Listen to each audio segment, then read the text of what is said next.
Breaking news. Welcome to today's headlines. Tinubu, Atiku, and Jonathan's aspirations justify Kanu's stand on Nigerians to end the Igbo. 9 News Nigeria. Tinubu, Atiku, and Jonathan's aspirations justify Kanu's stand on Nigerians to end the Igbo. 9 News Nigeria. To my dear listeners from wherever you're listening from, stay tuned as I read today's news. Let me start this piece by making it categorically clear to this aspirant, their families, supporters, friends and loyalists that I have nothing against their presidential ambitions, as it remains their constitutional right, but just another reminder that justice, equity, and fairness we sing daily should also be the portion of Indi Igbo in Nigeria. On 4th December 2017, as reported by Premium Times ahead of the 2019 election campaign, Senator Orji Uzor Kalu, in reassuring President Muhammadu Buhari of Igbo's support for him, stated that after Buhari's 8 years, nobody in Nigeria can tell us that our region cannot produce the president.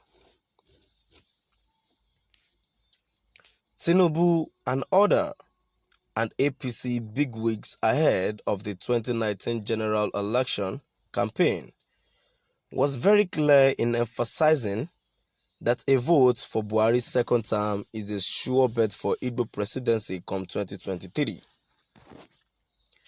That campaign trick obviously triggered a lot of conviction to Igbo's voting pattern ahead of the 2019 elections.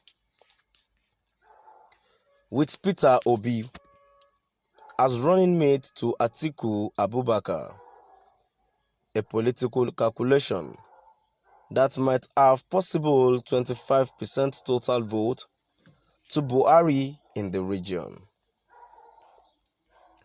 However, this deceit was turned open.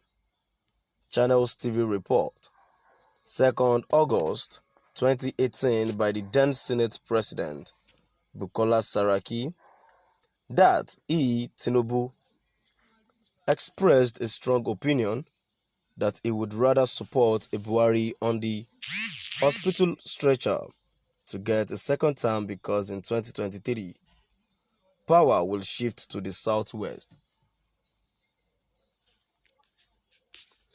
This viewpoint of Tinubu's was not only expressed to me, but to several of my colleagues, so much for acting in the national interest. It is clear that while my own decision is based on protecting the collective national interest, Tinubu will rather live with the identified inadequacies of the government for the sake of fulfilling and preserving his presidential ambition in 2023. Segun Showumi, the spokesperson of Atiku presidential campaign, in one of his series of interviews with Channels TV, was asked, will Atiku Abubakar step down after one tenure if he emerges winner of the 2019 presidential election and support Indi Igbo for 2023 presidential election?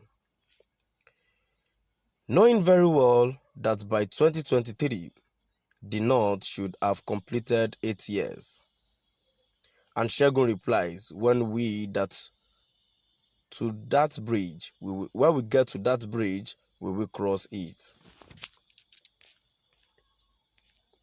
Fellow Nigerians, the above references and many more are just part of the many shreds of evidence that Igbos are easily relegated In the scheme of things in Nigeria as a nation, Igbos have always supported every tribe in presidential elections, irrespective of party affiliation, but it seems unthinkable to switch that support for Igbo aspirant.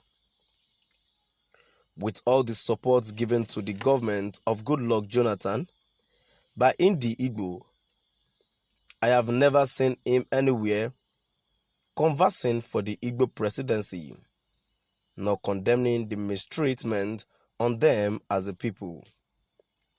What will happen if Tinubu, Atiku, Jonathan, and the rest come out openly and say it is time to end the marginalization and vote Igbo man or woman president?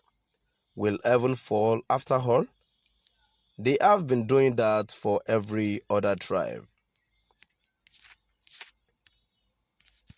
This fundamental hateful push that you can neither be Nigerians nor be Afrans remains the biggest joke I am very sure no other ethnic groups can endure in Nigeria. Kanu has severally said it that they will never allow an Igbo man to become Nigeria's president, which is now very clear even to the blind that his assertion is true, going by the current declarations left and right. How on earth can someone be talking about yet another president from the north to take over from Buhari? You mean Igbos would again be deceitfully told to wait till the year 2031 for their non-existent turn, or maybe the year 2039 should another southerner other than Igbos emerges winner? The point is not whether Igbos need others to win the presidential election or not. Of course, they do need votes all over, but the naked truth is that there exists collective hate against them. Why not talk about their own interest even in party discussions? Because it is very clear they don't even discuss it. 2023 remains the turn of the South, and the only region left behind in decades for the office of the president is the Southeast. Support the Igbos to produce the next Nigeria's president come 2023, just as they have always supported others all their life. Don't force a people to become perpetual spectators in the Nigerian project and at the same time preach one Nigeria. Let them be part of the one Nigeria you preach, or let them go. To my dear listeners, now I've come to the end of our today's news. Please do drop by at the comment section and let us know what your view is all about. Thank you for listening.